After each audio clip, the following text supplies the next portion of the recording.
예, 안녕하십니까. 김소영 충남대학교 법학전문대학원 명예교수입니다.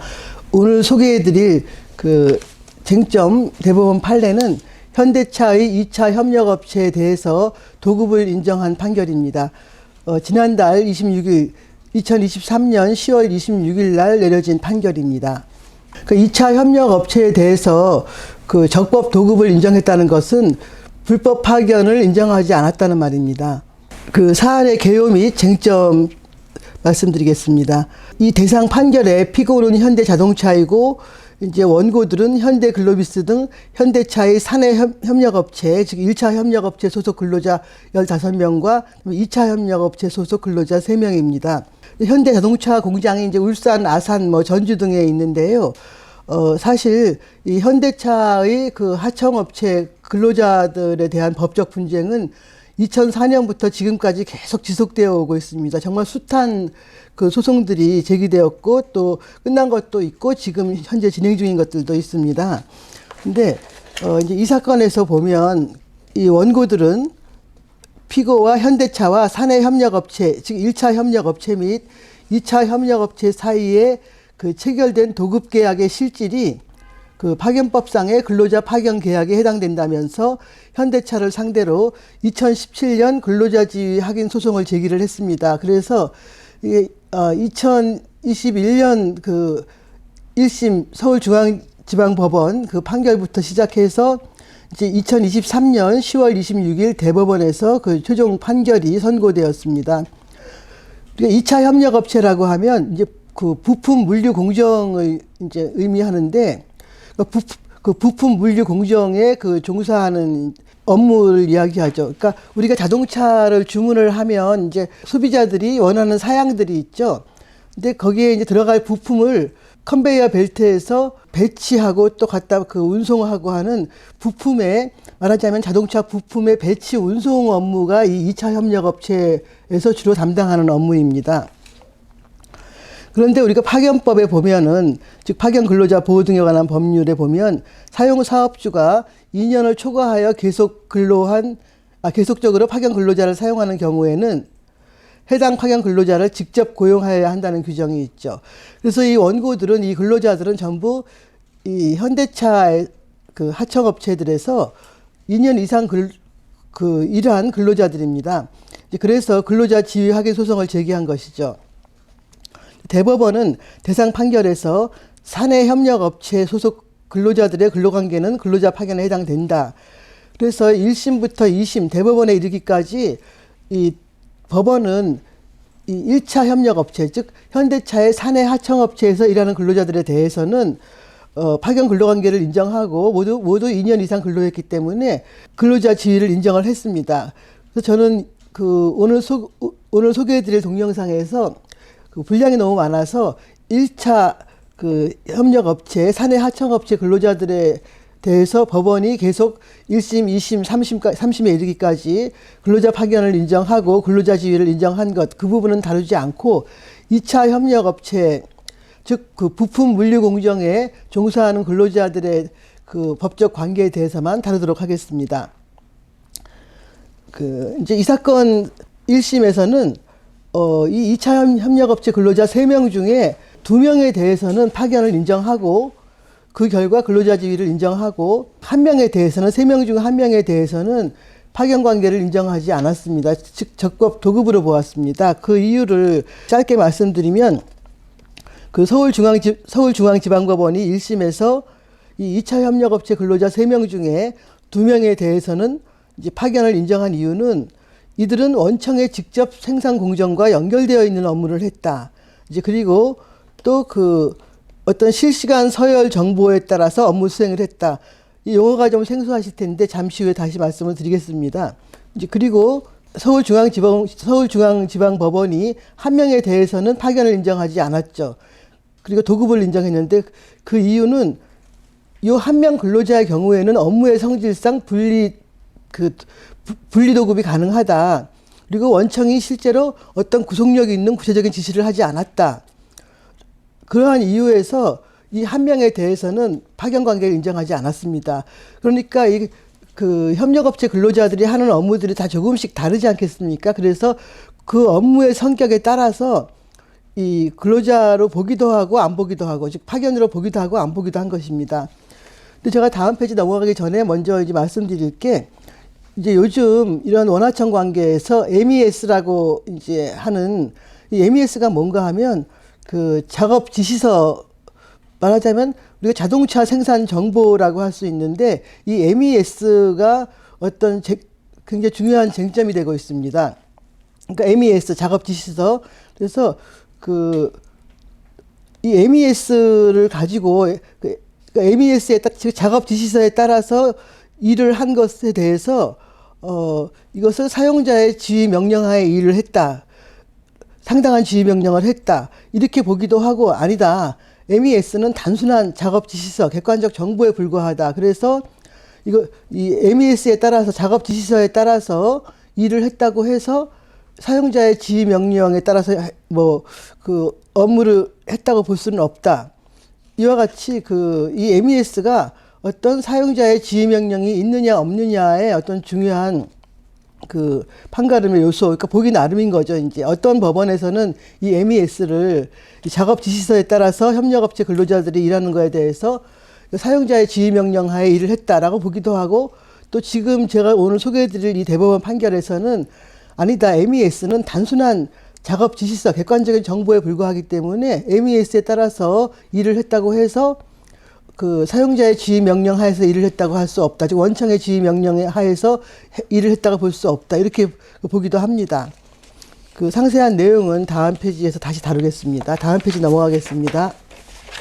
이 현대차의 2차 협력업체 근로자들 이 3명은 이제 현대차 3공장 내에서 그 서열 또는 불출 업무를 이제 수행을 했습니다. 이 서열 또는 불출, 이 용어가 생소하실 수 있는데, 제가 그래서 그 자동차 생산 공정에 대해서 좀 말씀을 드리겠습니다. 우리가 자동차 한 대를 완성시키려면은 정말 수백 개의 공정이 필요하겠죠. 자동차를 만들려면 맨 처음에 설계를 해야 되겠죠. 설계를 해서 개발을 하고, 그다음에 자동차를, 가장 중요한 자동차를 생산을 하겠죠. 자동차를 생산하는데 수백 개의 공정이 필요합니다. 생산을 한 다음에 이제 출고를 하는 거죠. 그래서 생산 단계에서 우리가 생산 단계를 두 가지로 나누면 직접 생산 공정, 그다음에 간접 생산 공정, 이렇게 나눌 수 있습니다. 근데 저는 그 현대차의 울산 공장이나 또 북경 공장, 인도 공장에서 그 자동차 그 생산 공정을 출장을 여러 번 갔었는데, 거기에서 이제 보면은 자동차라는 것이 이제 어떤 컨베이어 벨트에서, 메인 컨베이어 벨트에서 자동차가 처음에 직접 생산이 되는데, 그 순서는 이제 크게 나누면 프레스, 일단 자동차를 만들려면 일단 철판들을 절단을 해야 되겠죠. 프레스 단계.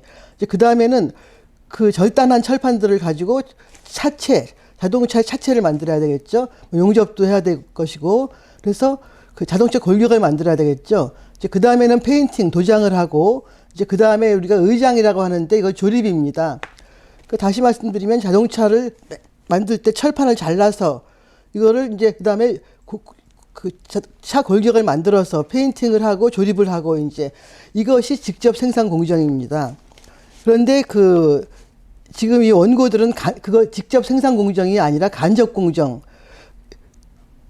아까 말씀드린 대로 이제 소비자들의 그 원하는 사양에 따라서 어떤 부품들이 다 각각 필요하겠죠. 그래서 이 간접 공정이라고 하는 것은 엔진 제작 들어가지만은 그 부품을 그 컨베이어 벨트의 조립 라인에 공급을 하는 거죠. 이렇게 조립 라인에 정리를 해주는 것이죠. 이제 그 다음에 또 그런 부품들을 조립 라인에 또 운송하는 게 필요하죠. 그래서 출고 포장은 또 제외로 하고, 지금 이 원고들은 직접 생산 공정이 아닌 간접 공정에서 그 생산 관리, 즉 자동차 부품들을 조립 라인에 정리, 배열하고 운송하고, 이제 이러한 일들을 한 것입니다.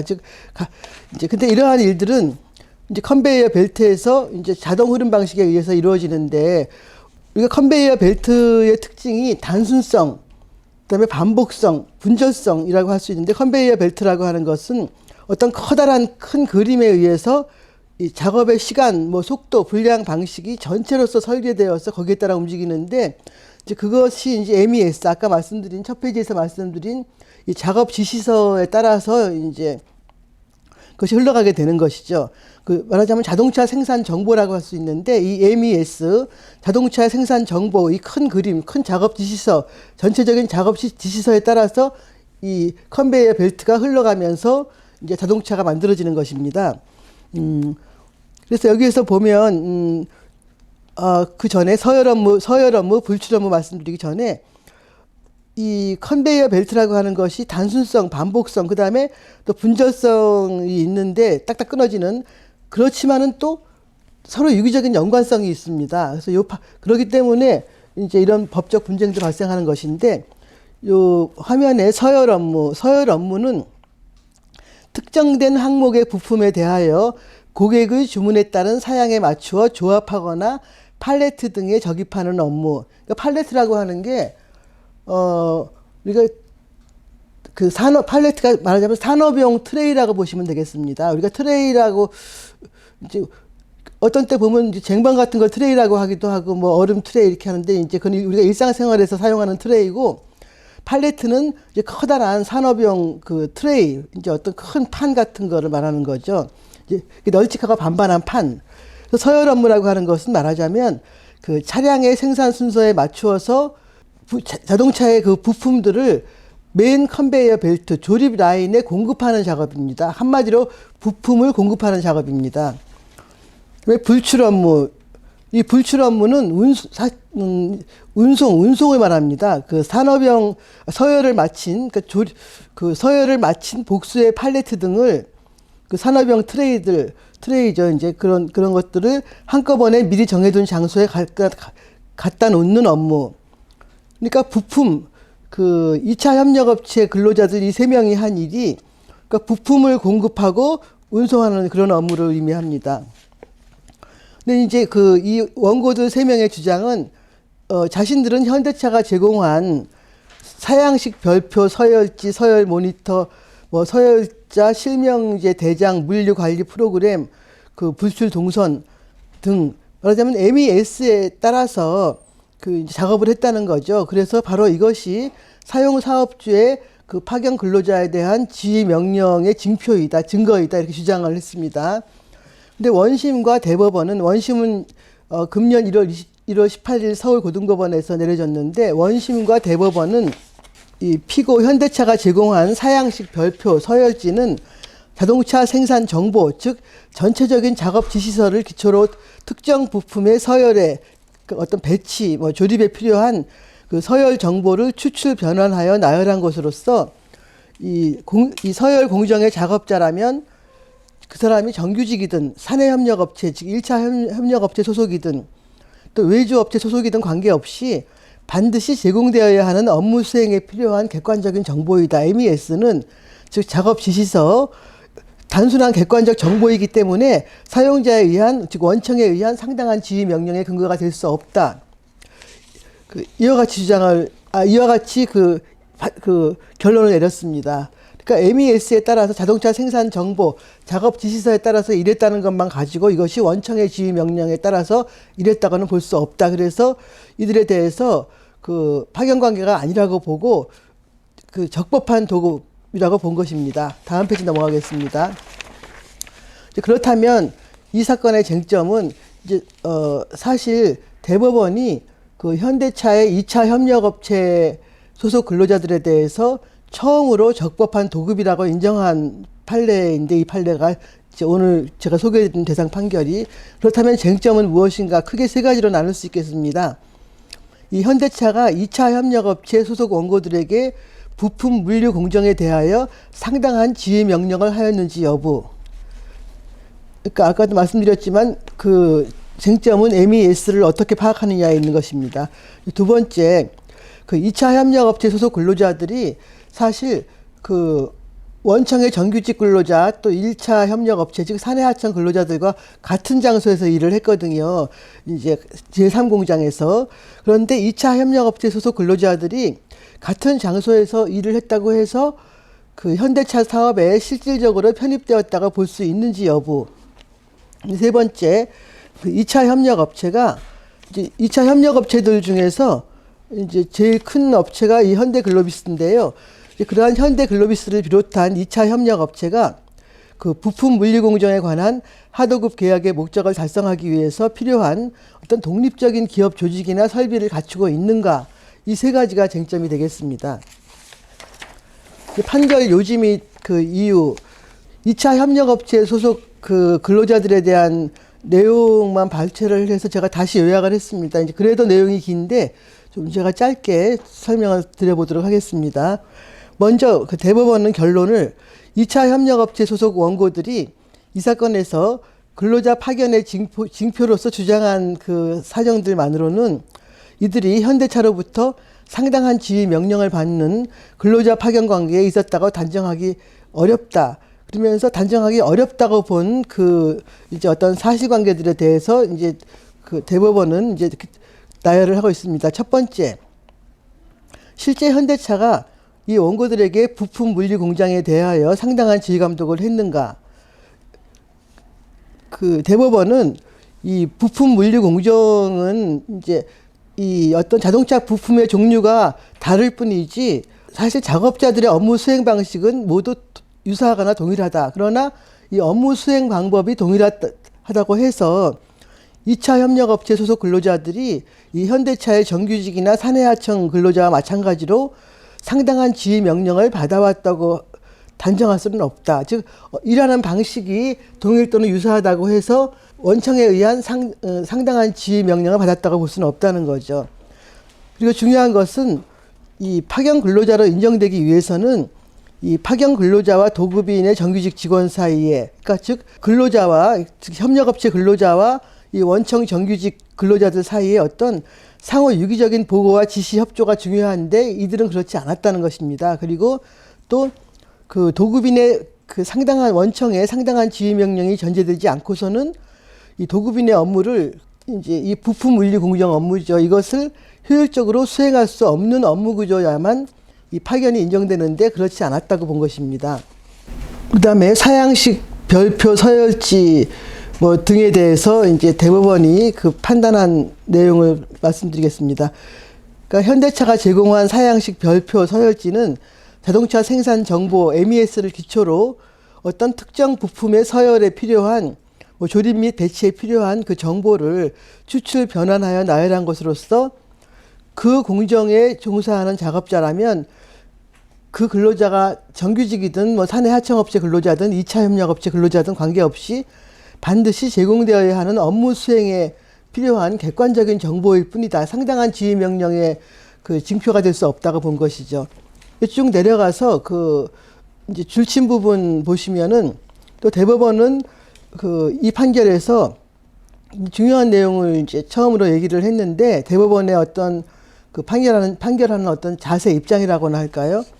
만약에 이 부품 공급망 내의 정보 공유를 그 사용자 내지 사용 사업주로서의 지휘 명령으로 보고 그 부품 공급망을 단순히 이 사용자에 의한 지휘 명령을 전달하는 도구를 본다면 이 현대차 공장뿐만 아니라 이 통합 물류업체 자체 사업장 내에서 이 부품 공급망을 통해 제공되는 정보를 이용해서 이 서열 업무를 수행하는 근로자를 포함해서 부품 제조업체 사업장에서 직서열 대상 부품의 서열 업무를 하는 근로자들 전부가 현대차로부터 지휘 명령을 받는 현대차의 근로자라는 결론에 이르게 된다. 이러한 결론은 파견의 범위를 무한정 확대하는 것이어서 부당하다. 이와 같이 보았습니다. 또한 이제 그 불출 공정, 이건 이제 운송 업무를 얘기하죠. 이제 운송 업무 이 불출 공정은 뭐 조립 배치, 뭐 서열이 맞춰진 서열 용기를 이제 토우모터에 연결한 다음 각 생산 라인 작업장으로 운반해서 생산 라인 근처에 놓아두는 것으로서 일종의 운송 업무이다. 근데 운송 업무의 생산 효율성을 위해서는 동선이 가장 중요하다. 그래서 이 운송 공정이 어디 소속 근로자에 의하여 이루어지는지와 관계없이 어느 경우에나 다른 공정 작업자의 동선 및 작업 시간대와 중복되지 않는 범위 내에서 최적의 동선으로 이루어질 수밖에 없는 것이다. 이제 그런데 사내 모든 공정을 조율, 관할하고 있는 현대차 측에서 최적의 동선을 계획해서 이를 작업자에게 제공함으로써 이 공장 내에서 이루어지는 작업자들의 동선이 겹치지 않으면서 효율성을 추구할 요인이 크다. 따라서 이 근로자들이 주장하는 것과 같이 이 현대차가 이들에게 어떤 그 불출 동선, 즉 그 운송하는 그 동선을 제공했다고 해서 이것을 이 사용 사업자의, 즉 원청의 현대차의 파견 근로자에 대한 지휘 명령이라고 단정하기는 어렵다라고 이제 보았습니다. 그 다음에 또 일반적 작업 배치 변경 결정권, 즉 이 사용자, 즉 원청에 의해서 이 2차 협력업체 근로자들이 상당한 지휘 명령을 받았는가를 판단하기 위해서는 작업 배치 변경 그 결정을 누가 했는가가 중요하죠. 근데 2차 협력업체 근로자들은 이 소속 근로자들에 대해서 독자적으로 작업 배치권과 인사권, 근태 관리권을 행사했다. 그리고 현대차는 여기에 개입하지 않았다.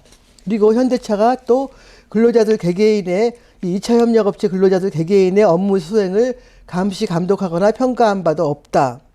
이와 같이 사실관계를 대법원은 주장을 하고, 다음에 2차 협력업체와 그 부품 공급업체 사이의 도급계약에서 정한 계약의 목적 자체가 그 특정한 항목의 부품에 대해서 이 현대차를 이제 구입하는 소비자들, 즉 고객의 주문에 따른 사양에 맞추어 조합하거나 또 팔레트, 즉 산업용 트레이 등에 이 적입하여 이것을 서열이라고 하는 거죠.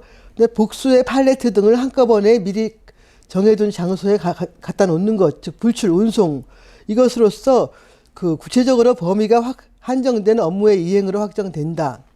그러니까 이 도급계약의 목적 자체가 서열과 불출, 즉 어떤 부품의 부품의 배치와 운송이라는 거죠. 딱 정해져 있다는 거죠. 이제 그것을 대법원이 강조를 했고, 그러니까 지금까지 설명드린 것은 이 2차 협력업체 근로자들이 이 원청인 그 이제 현대차의 어떤 상당한 지휘 명령을 받았는가, 받지 않았는가, 이것을 판단한 것입니다. 근데 이 대법원은 이 2차 협력업체 근로자 3명은 이 원청인 현대차의 상당한 지휘 명령을 받지 않았다고 판단을 한 것입니다.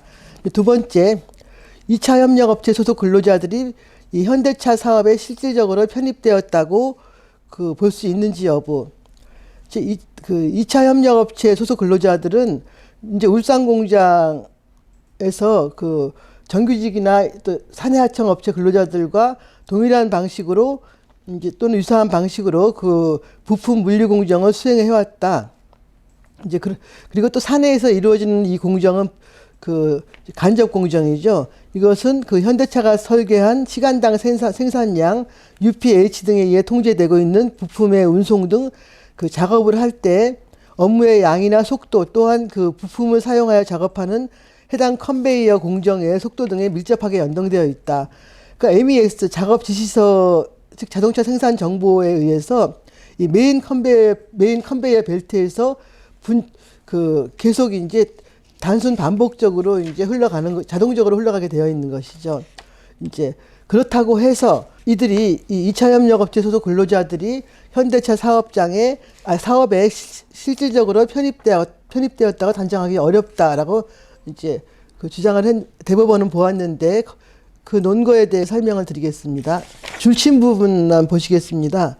이 현대차 울산 공장 사내에서 이 검사, 출하, 조립, 또 서열, 배치, 또 불출, 운송 공정을 수행하는 작업자들 모두가 겉으로는 동일한 업무를 수행하는 것처럼 보일지라도 이것은 업무 방식의 유사성에서 기인한 것일 뿐이다.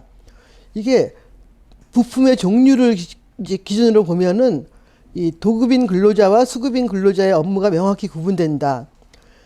그렇기 때문에 특정한 부품에 대해서 이 2차 협력업체 소속 근로자와 정규직, 사내하청 근로자들이 서로 협업하거나 대체된 예는 발견할 수 없다. 이게 굉장히 중요한 포인트죠, 이제. 두 번째 또 줄침 부분만 보시면 그 2차 협력업체 소속 원고들이 근로자들이 이 현대차 울산 공장에서 수행하는 이 서열, 불출 공정 등은 정규직 근로자들의 공정이 아니라 각자가 소속되어 있는 2차 협력업체 소속 근로자들이 바깥에서 사외에서 작업하는 선 공정과 유기적으로 연결되어 있다. 이 사실을 대법원은 이제 중점을 두어서 보았습니다. 다음에 이 서열 불출 업무가 이루어지는 그 장소는 이제 이 부품 조달 물류업체 이해관계에 따라서 다양한 뭐 부품의 특성이라든지 작업 공간의 필요성 등 다양한 요소를 고려해서 업무 효율을 극대화하는 방향으로 결정된 것이다. 따라서 그 현대차의 3공장 내에서 이 작업이 같이 이루어진다는 사정만으로는 그것만으로 이것을 그 하나의 작업 집단을 이루어서 업무를 수행했다고 단정할 수 없다. 그래서 우리가 이 이제 2017년에 원고들이 이 근로자들이 소송을 제기해서 이제 2023년 10월 26일 날 그 최종 대법원 판결이 내려지기까지 이제 2021년 1심, 2022년 1월 2심 이제 이쪽 왔는데, 그래서 이 법원은, 재판부는 이 현대차의 자동차 생산 공정을 굉장히 꼼꼼히 쭉 살펴보았습니다. 이제 그래서 그 사실관계를 이제 기초로 해서 이제 분석을 이제 쭉 한 것인데요. 예. 그 다음으로 마지막으로 이제 마지막 쟁점이 말하자면 2차 협력 업체가, 그러니까 말하자면 현대 글로비스 같은 그 1차 업체로부터 또 이제 하청을 받은 2차 협력 업체가 그 부품 물류 공정에 관한 하도급 계약의 목적을 달성하기 위해서 필요한 독립적인 기업 조직이나 설비를 갖추고 있는지 여부, 이것을 대법원은 이제 그 끝으로 판단을 해 보았는데, 만약에 수급인이 도급의 목적을 달성하기 위해서 필요한 독립적 기업 조직이나 설비를 갖추고 있지 못한 경우에는 이 독자적인 업무 수행을 하기 어렵고 도급인에게 의존할 수 없기 때문에 근로자 파견 인정의 징표가 될 수 있다. 그러나 다음 사실관계를 종합해 보면 그 현대차가 직접 그 부품 물류 공정을 위탁한 뭐 NVH 코리아, 뭐 한국 프렌지공업 등등, 그리고 이들로부터 다시 하도급을 받은 2차 협력 업체들은 이 독립적인 기업 조직이나 설비를 충분히 갖추었다고 대법원은 보았습니다. 그래서 이 사건 부품 생산 업체들, 즉 현대 글로비스 및 2차 협력 업체들은 그 설립 목적 자체가, 그러니까 즉 이 사내 하청 업체로부터 다시 재하청을 받은 업체들이죠. 이제 이러한 2차 협력 업체들은 그 설립 목적 자체가 부품 물류 공정 또는 부품 생산 공급업으로서 현대차와의 어떤 도급 계약 내용에 부합한다.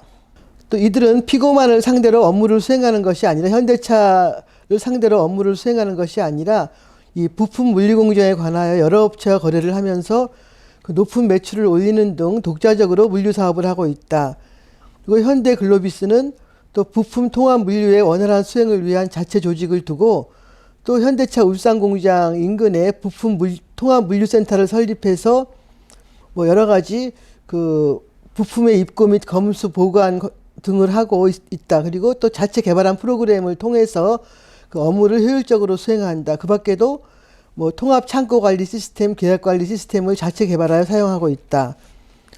그다음에 부품 생산 업체는 부품 물류 공장과 관련해서 그 2차 협력 업체들에게 자체 공장에서 사용하던 그 핵심 설비와 장비를 설치해주고 또 그 따로 별도의 작업 지시서를 작성해 제공했으며 또 자체 개발 프로그램을 이용해서 또 그 활용토록 하고 있다. 그리고 또 2차 협력 업체들 역시 그 사회에서 이 공정을 수행할 수 있는 조직 체계를 갖추고 또 현대차 울산 공장 인근에 작업장을 따로 설립해서 물류 공정을 수행하고 있다. 또 필요한 장비를 보유하거나 임대하여 사용하고 있다. 이러한 여러 가지를 이제 보았을 때 2차 협력 업체들이 독자적인 사업 설비를 갖추고 있다고 본 것이죠. 다음 페이지 넘어가겠습니다. 끝으로 이 대법원 판결에 대한 그 평석을 하도록 하겠습니다. 그러니까 근로자 파견법은 그 이제 근로자 파견과 도급 등 그 밖의 법률 관계를 구분하는 어떤 그 아주 구체적인 판단 기준을 규정하고 있지 않기 때문에 결국은 대법원이 그 협력업체 소속 근로자와 원청 사이에 그 직접 고용관계를 성립시키기 위한 어떤 근로자 파견의 성립 요건과 판단 기준을 명확하게 제시할 필요가 있습니다. 그런데 사실 기존의 판례 법리에 의한 그 판단 기준은 경영계로부터 지나치게 넓게 형성되어 왔다는 비판을 받아왔습니다. 그래서 대법원은 이제 그동안 직접 생산 공정이 아닌 간접 공정 업무나 또 비제조 업무에 대해서도 근로자 파견을 폭넓게 인정해 온 측면이 있습니다.